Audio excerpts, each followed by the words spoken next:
Google said that the most important application of AI that they did was the DeepMind group doing the AlphaFold. I don't know if you have heard about this, but AlphaFold is an algorithm to predict the protein structures that was before AlphaFold was an open problem in computer science. Now, some people say that's solved, some people say that's not solved yet, but we got a big step in the direction of being solved by AlphaFold. Turned the authors, they won the Nobel Prize of Chemistry last year. So just for you to have an idea, the importance of this achievement of application of AI to solve a very important problem in biology, and having the protein structure is the starting point, is one of the ways to search for new drugs. Welcome to Beyond the Thesis with Papa PhD, your weekly inspiration for post-PhD career development. With me, David Mendes. Welcome to this new episode of Beyond the Thesis with Papa PhD. Today I have the great pleasure of being here in communication with Brazil, Rio Grande, with Karina dos Santos Machado, who has taken the time to spend an hour with me here today to talk about her journey, to talk about how from Brazil she's now participating in global drug discovery in a collaborative manner in the context of open science. Karina dos Santos Machado holds a degree in computer engineering from the Universidade Federal do Rio Grande and a master's and a PhD in computer science from the Pontificia Universidade Católica of Rio Grande do Sul in Brazil. Between 2018 and 2019, Karina worked as a postdoctoral fellowship in the NanoD research group as INRIA in Grenoble in France, and she's currently a lecturer at the Rio Grande. She is now working in the graduate programs in health sciences and computer science, where she coordinates the computational biology laboratory, and her research focuses primarily on bioinformatics and data science, including the following topics: genomics, machine learning, virtual drug screening, molecular docking, and molecular dynamics. Karina, it's a pleasure to have you here today. We could do this interview in Portuguese, but I think the audience would not would not stay with us. But it's a pleasure Yes, that's true. Yeah, it's a pleasure to be for me live with Brazil.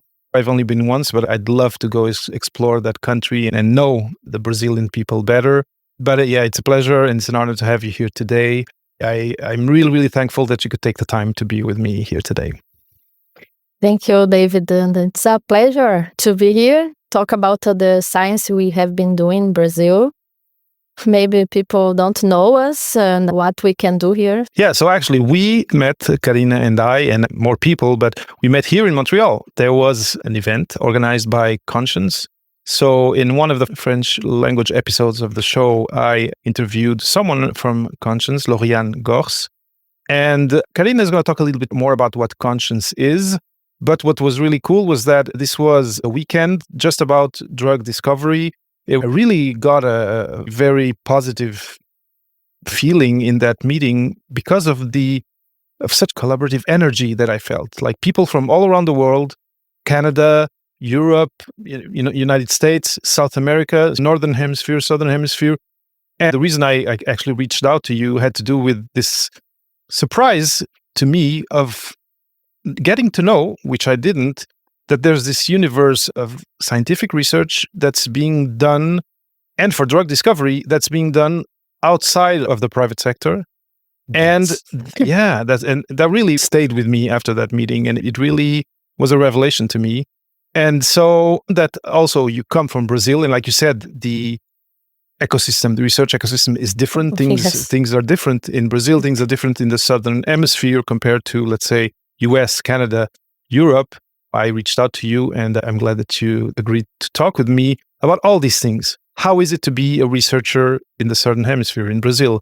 How is it that there are these collaborative programs in which actually, like the one we're going to talk about, Challenge 2 from Conscience, we're trying to identify and get eventually to find drugs against coronavirus.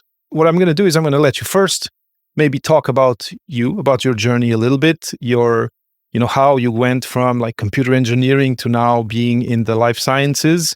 But then we're going to talk about this open science ecosystem that's very global, and I'll let you actually then talk more about that. But first, let's talk about you.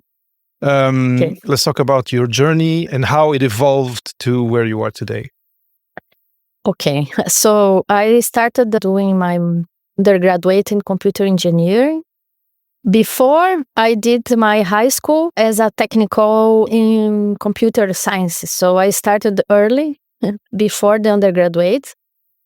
That's the reason I choose to do undergraduate in computer engineering. I got my first computer and I want to work with it. And in the end of the undergraduate, I would like to start my master's in something that computer was applied to solve a big problem. So I was not interested in doing computer science for computer science, only solve a problem that sometimes doesn't exist. So we do it in computer science sometimes. Looking for a master's in some application. So I discovered bioinformatics in Porto Alegre with my supervisor. And then I started my master's in this area of virtual screening and searching for new drugs. And that was the objective. So you wanted to have an impact that went further than just the computers themselves and computer science itself. Yes. And of course, bioinformatics is a direct link. For me, it makes total sense. But for you, I imagine that you had to, there was a learning curve then, because if you, since high school, were focusing on computers, and now you add this kind of life science or health or whatever more wet science type subjects, etc., you must have had then in your master's to kind of pick up on a lot of things that you hadn't studied so much before.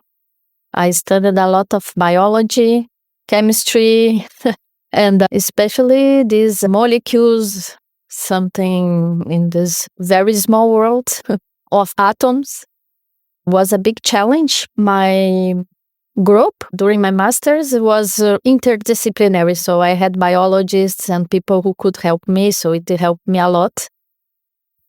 We have this atmosphere here, I think, in Brazil, that since the beginning we learned to do connections to help us. So I started asking who could help me with this part of my work. People from pharmacy, physics, things that I could not learn. That's amazing. It kind of connects to one of the things that I felt was really striking for me at the meeting that we met, which is this collaborative aspect. It feels like starting in your master's by the natural way that things are done in Brazil, you were in an interdisciplinary environment, which is great. So already, you weren't like the strange person asking questions because already the environment was there. But the thing clearly that the culture there that you were already starting to get into was this one of collaboration and of networking, I would say, in a certain way. And I think this is very interesting because it kind of breaks the idea that a master's or a PhD is a very solitary exercise. Tell us your point of view about this fact of, it actually needs to be a village. If you're able to have people around you that enrich and that help you, I imagine you also are able to help them. Can you talk a little bit about that and about how you evolved towards your PhD? It's much easier to ask for help than to learn from the beginning. For example, in this area of drug discovery, it's impossible for me alone in the lab to learn how proteins works are and interacts with drugs. So I had in that moment people who could teach me this really objective. It works like this, you need to learn this. So I could have some direction to focus my study. I believe that this is the most important part in science. I think if you do the work together, we can achieve much more. We can go much far than if you are alone. I'm always working in collaboration. Here I work with different groups from the hospital, from the oceanography, because our university is focusing on oceanography, and different groups, chemistry. I like to work like this. I don't believe in science. At the same time, I can help them to accelerate some process that they do manually. I will give you just a very brief example. About yesterday, I was in a PhD, the end of a PhD. I was part of the group was evaluating. For a PhD defense? Yes, the PhD defense. And the student did a lot of work manually selecting and identifying species of elegans, an organism. And yesterday we decided that in the next month, we are trying to create something using artificial intelligence to count it automatically. So it's something that comes from a PhD defense, and now we could have opportunity to start a collaboration. I know I can help them, and they can do it much faster and maybe more precise. At the same time, I will learn much more about the C. elegans and all the applications that we can do with these organisms. It's both sides. I like this kind of works and interactions and collaborations. And it's funny, a long time ago, I actually, I did a course. This is a long time ago. A course on, it was screening, it was genetic screening, and it was using C. elegans.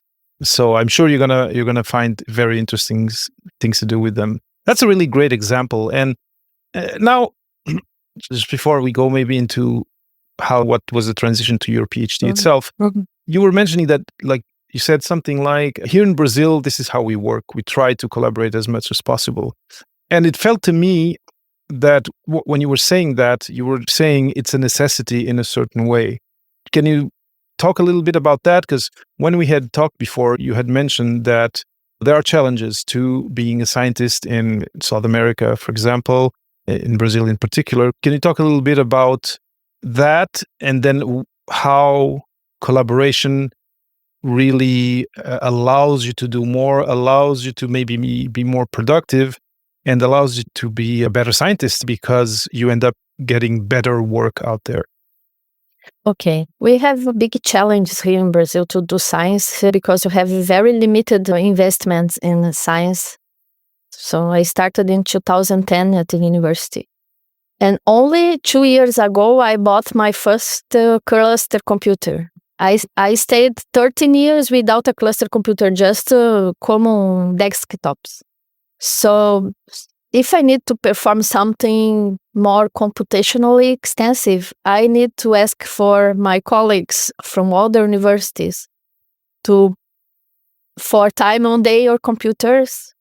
So this is an example of the limitations we have in the collaborations. I could not perform this kind of simulation. So now we have a cluster, but it's just one, and we need to share between 5-10 students. They have to share this research to perform better simulations. So it's still a challenge in terms of computers, and I don't believe that in the global north we don't have this kind of limitations, because the laboratories are really big, a lot of computers, and it's something.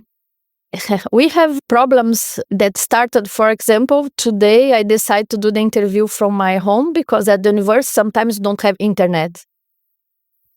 Some days the electricity is off because there are some problem. It's not common, it's not every day, but it happens sometimes.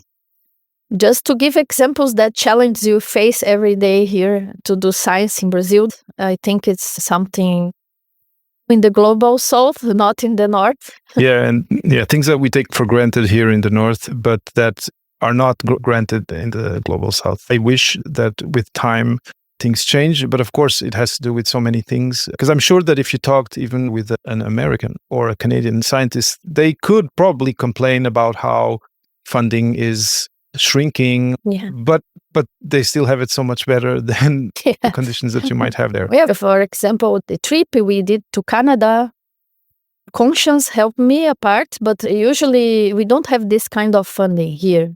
It's not common to have fundings to go to the conferences, to travel, to present our...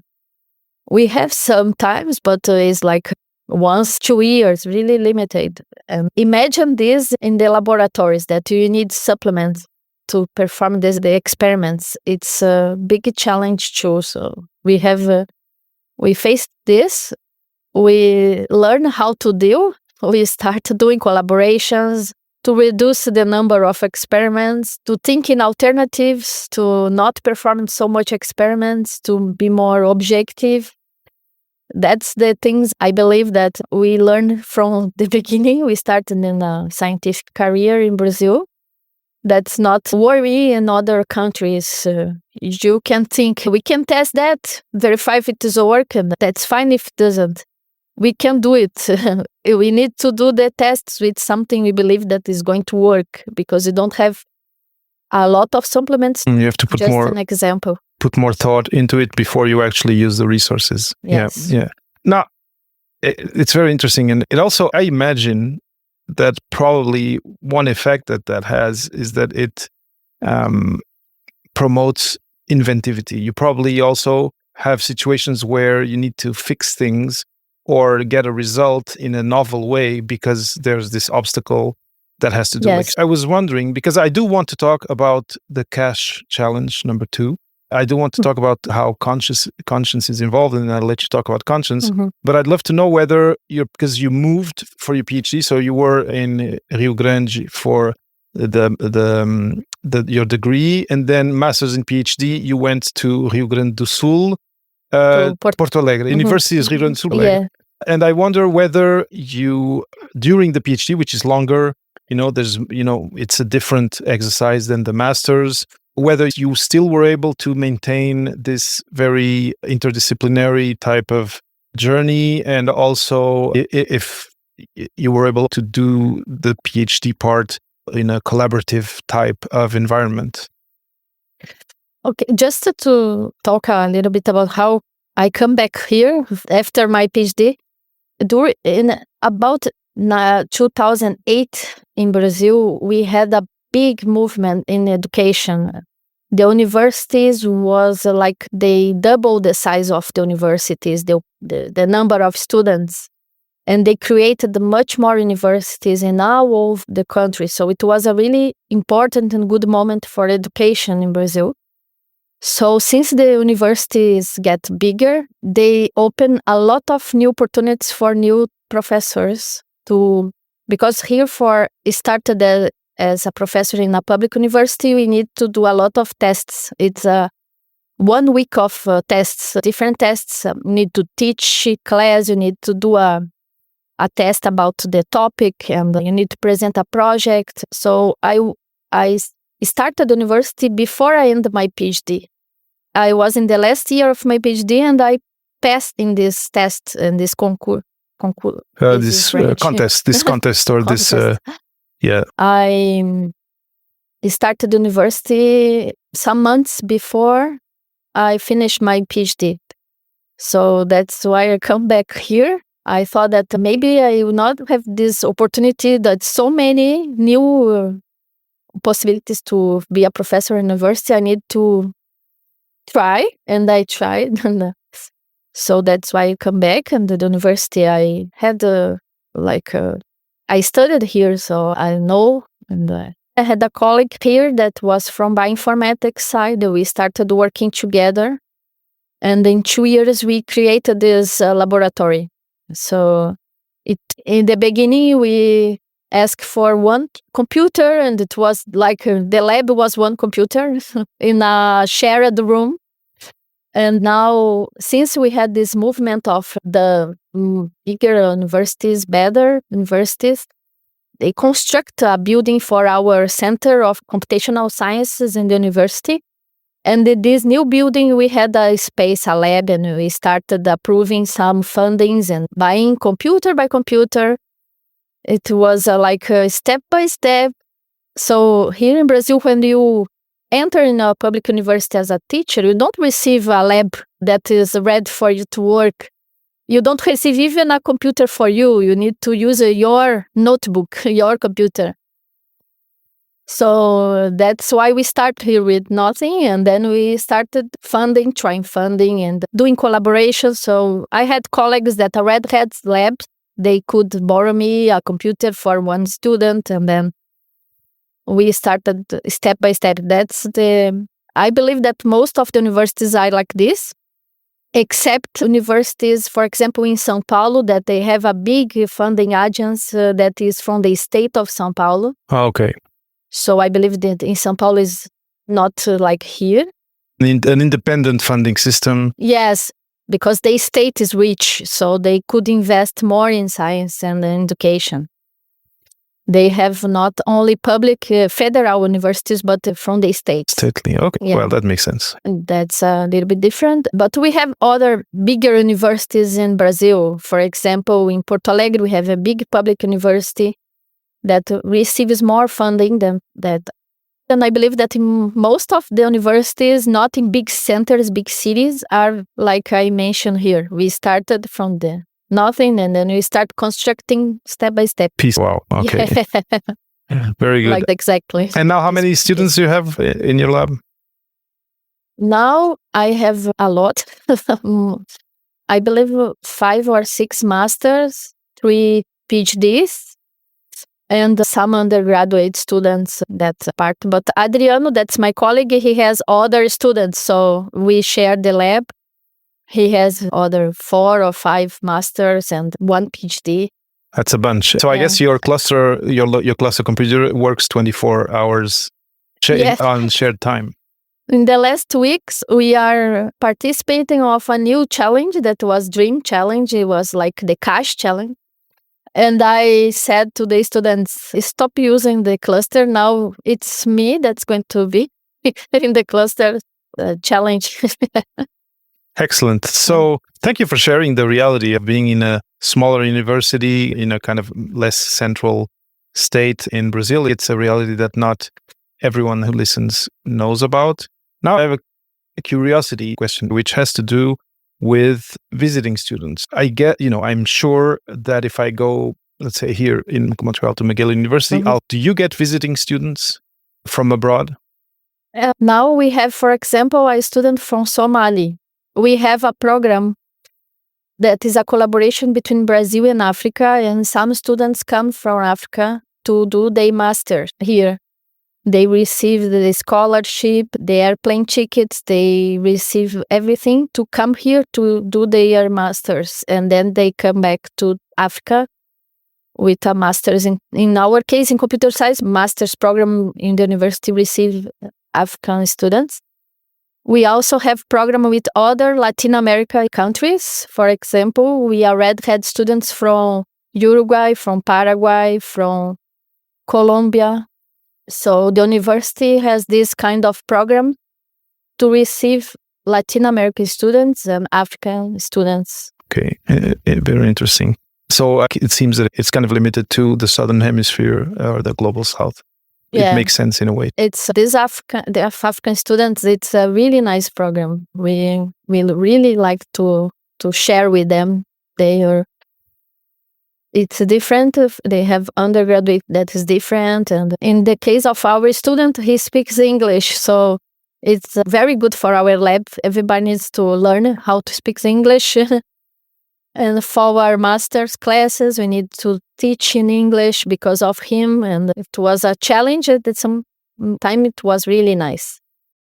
So drug discovery. So you've shared all this context about how it is that you became a professor before the end of the PhD, which is quite rare today. Yeah. So you got that position, you built your lab collaboratively with someone else, piece by piece, brick by brick, computer by computer. But when I met you here in Montreal, the context was actually, for me, something quite impactful and quite advanced, which is drug discovery. And you were there in the context of sharing results of these challenges that are from conscience. Do you want to talk a little bit about what conscience is, what the challenges are, and how did you get involved, from down there, from your university? How did you get involved to this kind of global effort? And you said that when you went to your master's, you wanted to work on something that had impact in the real world. And now you are. So can you talk a little bit about that? Yes. What conscience is and what these challenges are? Okay. Conscience is a no-profit organization that is worried about the discovery of new drugs and artificial intelligence. So is this usage of artificial intelligence to help the discovery of new drugs in this collaborative road. The conscience, they propose the cash challenges. The cash challenge, I think now they are in the 60 cash challenge 6. The last one that's open, but I participated only the cash challenge 2. So they opened this big challenge from different diseases. For example, cash challenge 1 was about Parkinson, was funded by Michael J. Fox Foundation, for having an idea. And the second one that was the challenge I participate was to discover drugs to SARS-CoV-2, to a specific target of SARS-CoV-2 that's called NSP13. So in this challenge, first, the groups that want to participate of the challenge need to write a proposal. So in my proposal, I will do these steps, I will use these tools, I will do that. So you write this proposal and submit. And then they evaluate. We help to evaluate the other proposals. So since the beginning, it's a collaborative work. And then according with the submissions, they choose who is going to participate. In the Cash Challenge 2 was 25 groups participating in the beginning. And our group, I believe, was the only one from the Global South. So all the other was from the North. And then it started in 2022 because it is not a simple process. So we have to, in the first moment of Cash Challenge, we need to indicate for this target that was NSP13, 100 molecules that we believe could beat these targets. So each one of the 25 groups that was selected needs to send them 100 molecules.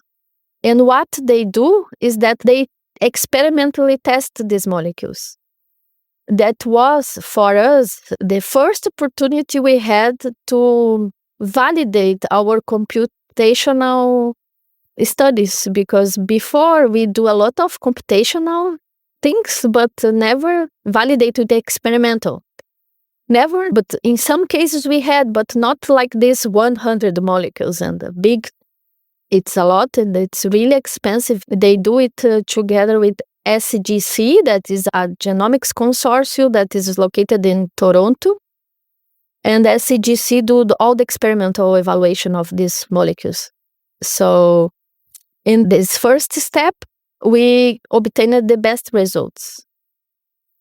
We discovered 8 molecules that was experimentally good Inhibit. molecules. Okay. Yeah. That's interesting. So what was first just something in your computer now was something in the real world.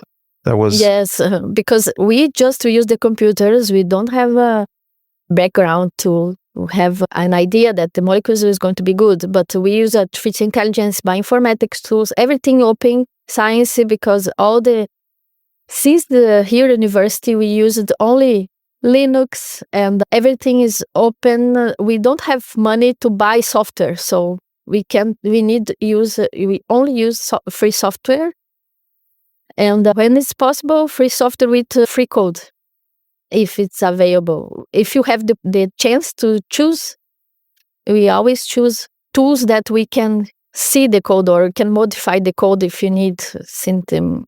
So it's something we have in our lab since we start the lab. And something that Conscience have as a proposal that everything is open. We need to share the results. The results are open for everybody. And also the codes, and if you have used some specific tools, we could share. So it's a very collaborative work. And we have other steps in Cash Challenge 2. That's why it takes 2 years. We submitted the molecules. They take 5-6 months to test all the molecules, and then we had a second step, and then the third step where we need to confirm the molecules we had found. So the objective is to try to discover the best combination of tools, algorithms, artificial intelligence algorithms that could find best molecules for the targets. So they have other challenges related to SARS-CoV-2 or to cancer. And I see here obesity also. And now there is a new initiative that is called AirCheck that has the objective to share experimental data to improve the quality of artificial intelligence algorithms in this area of drug discovery. So AirCheck now proposes challenges like cache challenging, and it's open science initiative like cache, the same idea. And we have the opportunity to participate too. And we don't know yet the result. But these kind of initiatives, they are good for discovering new drugs, but also to use, to generate experimental data that is really trustful to propose new algorithms using artificial intelligence. Because the problem is to have the data to train the artificial intelligence algorithms. And this kind of initiatives gets important experimental data that was validated with the different techniques, and we can trust in this data and improve our models. Yeah, and because everything is open source, free, it's reproducible, easily reproducible and testable. Mm-hmm.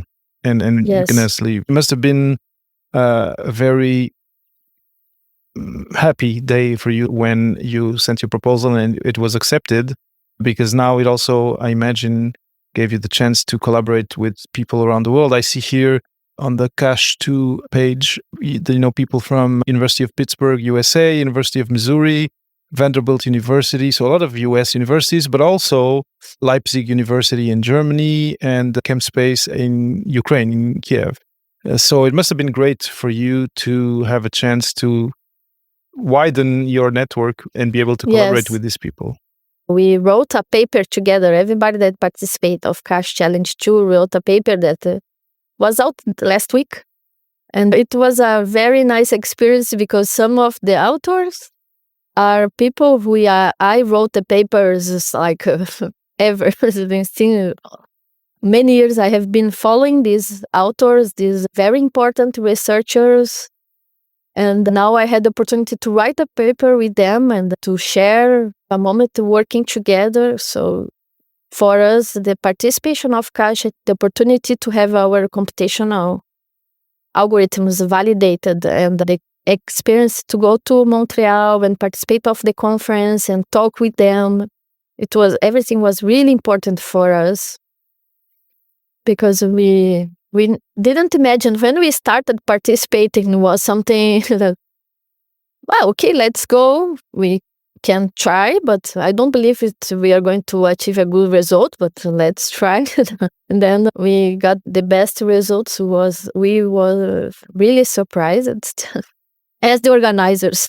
Which also goes to prove that sometimes having all the resources and all the funding doesn't mean that you get the best result. That's a really great outcome of that.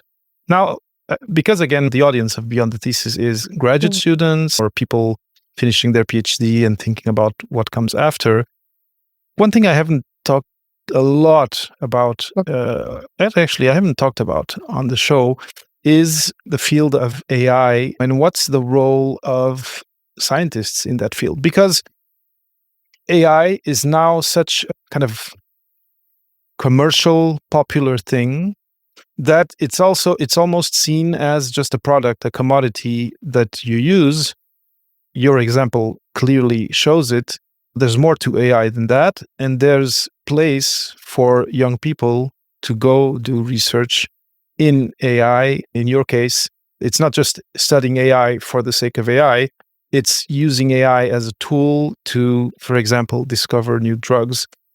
Would you be comfortable talking to our audience a little bit about what your students, what type of questions they're trying to answer in their thesis, and what's the future out there for people who, let's say, I'm doing a PhD in zoology or in chemistry. Is there an interdisciplinary project out there for me that includes AI, something like that? Google said that the most important application of AI that they did was the DeepMind group doing the AlphaFold. I don't know if you have heard about this, but AlphaFold is an algorithm to predict the protein structures that was before AlphaFold was an open problem in computer science. Now, some people say that's solved, some people say that's not solved yet, but we got a big step in the direction of being solved by AlphaFold. Turned the authors, they won the Nobel Prize of Chemistry last year. So just for you to have an idea, the importance of this achievement of application of AI to solve a very important problem in biology, and having the protein structure is the starting point, is one of the ways to search for new drugs. I remember a few years ago, they were actually kind of crowdsourcing it. Yeah. Yes. Yeah. But now we're using AI. You know that in the Cash Challenge 2, they used the Drug It. Drug It takes the second place in the Cash Challenge 2. Oh, wow. It's a game to try to position it, the drug in the structure of the target. So it's it's exactly the same idea of fold it. It's something we enjoy doing, and at the same time we are collaborating with the science. So I just give you this example of a real importance of AI in this area, and a real application that Google recognized that's the most important application, much more important than just improving our engagement in social media. And that's so important that they won the Nobel Prize in 2 years because they started this project in 2018.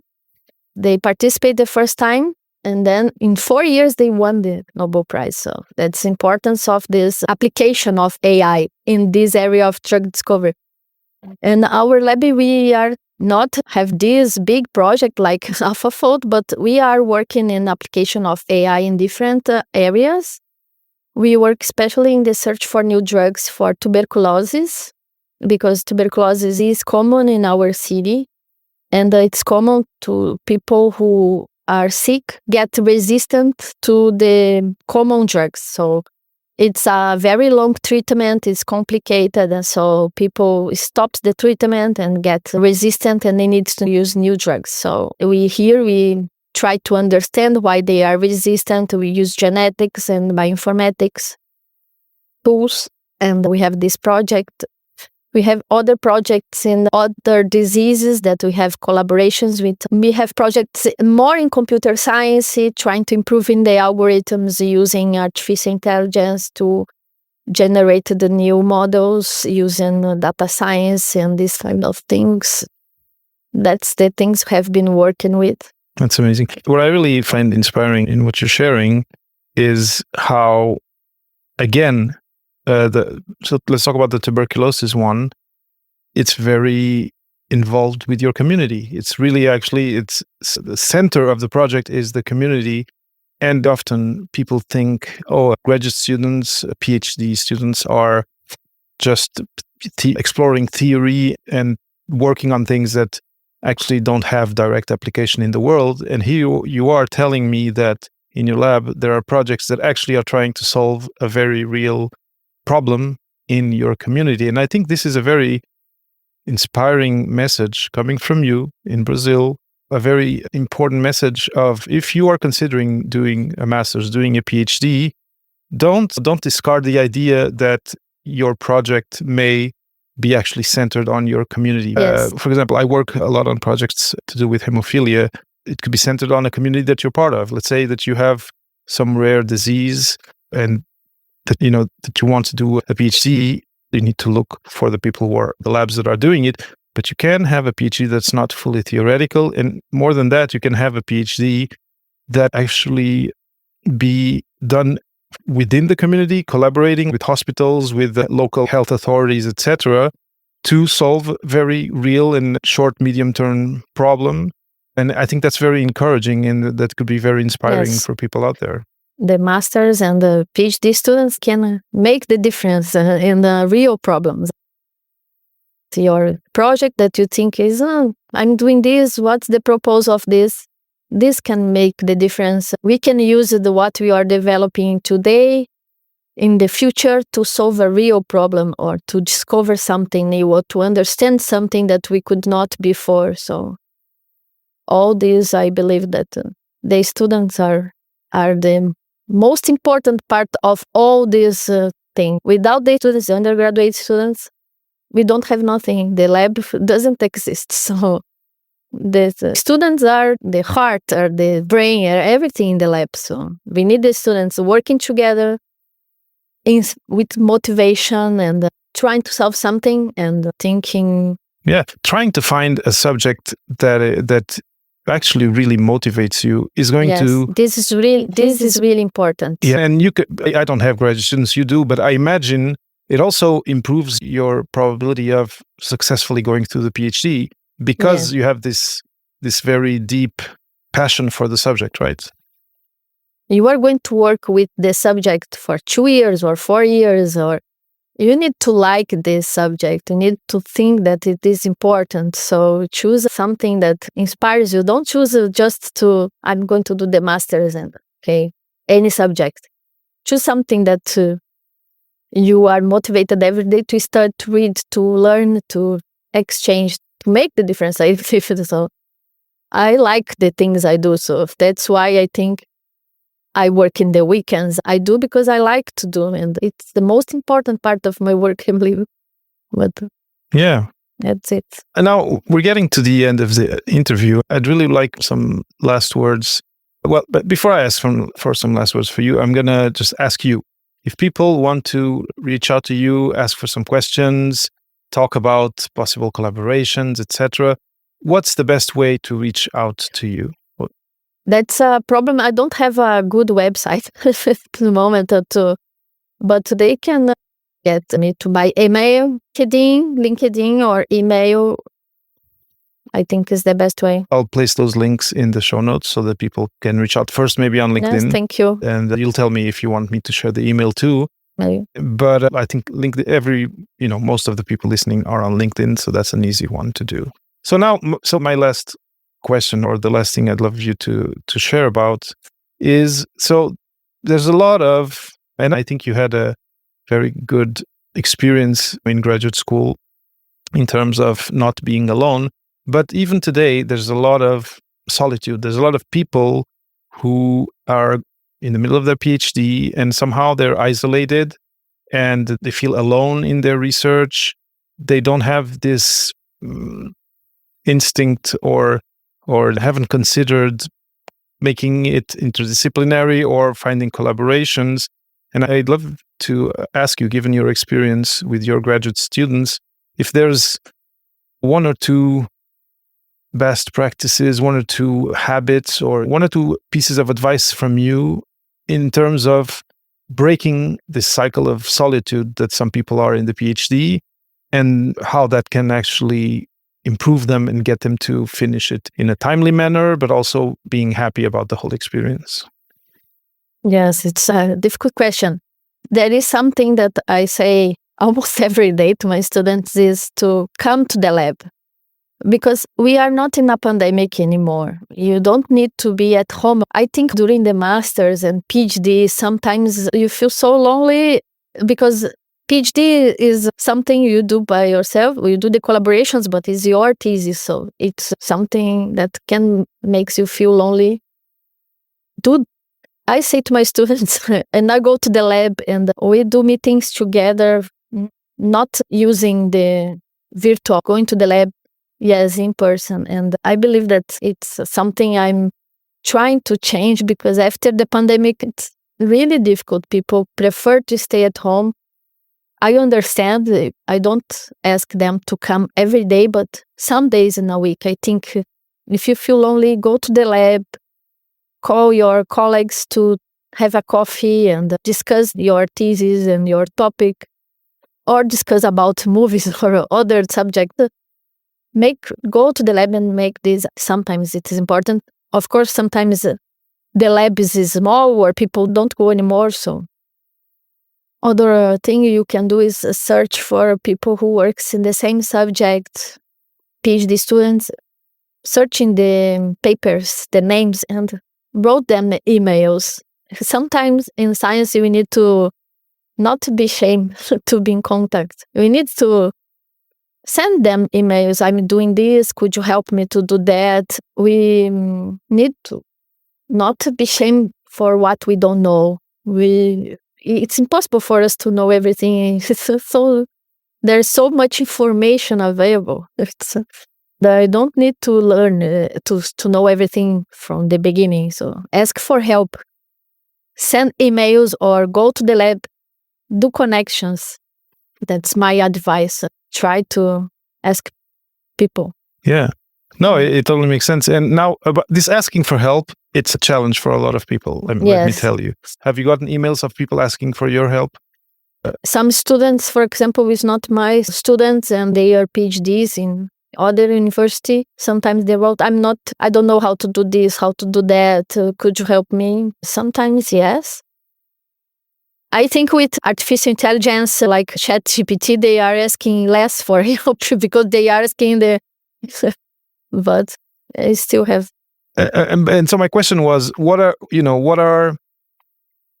if someone is feeling a bit shy to ask for help, let's say we imagine an email that you receive. Let's imagine it and think what's written in it. What's a good way that's for someone who's a bit shy, maybe, to write? What does that message say when it's asking for help? Because I'm sure there's a bad way to do it, but what's a good practice in terms of asking for help of someone you see on a paper? How should you approach the person? Yeah, can you kind of in your head or from the top of your head kind of tell us an example email that you'd receive and you'd be like, okay, you know what, this is an interesting and interested person. I'd love to. I think one important thing in the email that when I need to write this kind of email or this kind of email I do is to show that you know the work of this person. Read the paper, you know what he's doing, and you want to do something similar, or you want to understand how to do some part of the work. So I think you should start the email with a small introduction about I read your paper about this subject. I want to do something similar. I don't know how to start, or things like that. Or my PhD in this area, that's right, it's quite similar what you have done in this paper. So show you that you know the person in terms of what this person is doing in their research. So I think it's a good way to start an email. Of course, it makes total sense. And it's funny because I say the same thing when we're just talking about networking. If you're asking to have a coffee with someone to talk about their work or their job, make sure to do a little research and show that. Or even for, let's say you're talking with a recruiter for a job, do your homework. And don't think that we are professors and we got also always the resource. For example, when I was trying to get my postdoc in France, I sent emails to a lot of people, and most of them I never receive an answer. So don't be sad if someone doesn't answer you, because probably he is really occupied or busy. Look for other could help you. Don't be sad if someone doesn't answer, because it happens to everyone. It happens to me a lot, and no problem. People are busy. Yeah. It's true. Now, just to finish the conversation, here in Montreal, there's a lot of people who are working in AI. There's a big AI center, Mila, here. I don't know if you visited. And there's a lot of Brazilian students too. I'd like you to share with the listeners who might be in a PhD, who might be in a postdoc, to kind of open the door to collaborations. What would you say to someone who is listening, who's working in AI and maybe interested in collaborating with your lab? What would you say to them? Oh, well, if they are working with machine learning, artificial intelligence and algorithms, and want to do a real application and a big important problem of drug discovery, for example, we can collaborate. You can use your algorithms in our data, for example. We are open to collaborations. And also we have a lot of algorithms. We need data. So if you are generating data, this kind of data with different targets and molecules, we can test for you in our models. So we are open to collaborations. I really believe in this kind of science doing through collaboration. That's the way I like to work. We are open. Very good. Either by email, and I'll share the email in the show notes, or on LinkedIn, you will find Karina Machado, and she'll be happy to reply and to eventually collaborate. Karina, come to Brazil. Yeah, so Yes. come to Brazil to visit, to be a visiting researcher. Yeah. Karina, this has been a great conversation. I'm so happy that we crossed paths. It's a very different conversation than others we've had on the show, but I'm really happy we've had it. I hope we keep in touch. And thank you so much for taking some of your time to be with me here today. I wish you and your students all the best for your projects. I hope there are more very fruitful collaborations to come. It's been a pleasure to learn about your reality, about the role of AI in drug discovery, and about the role of graduate students and scientists in AI in the world today. It was really eye-opening to me, and I really appreciate it. Thank you. Thank you very much for the opportunity. Thank you for listening to this new episode of Season 6 of Beyond the Thesis with Papa PhD. Have a question about this interview? Want to leave a comment about the podcast? Have someone you want to recommend to be interviewed? Go to speakpipe.com/papaphd and leave me a voice note. Just hit the big record button and leave me an up to 90-second message. I listen to all my messages and I consider all of them for feature on future episodes. speakpipe.com/papaphd. Hope to hear from you soon.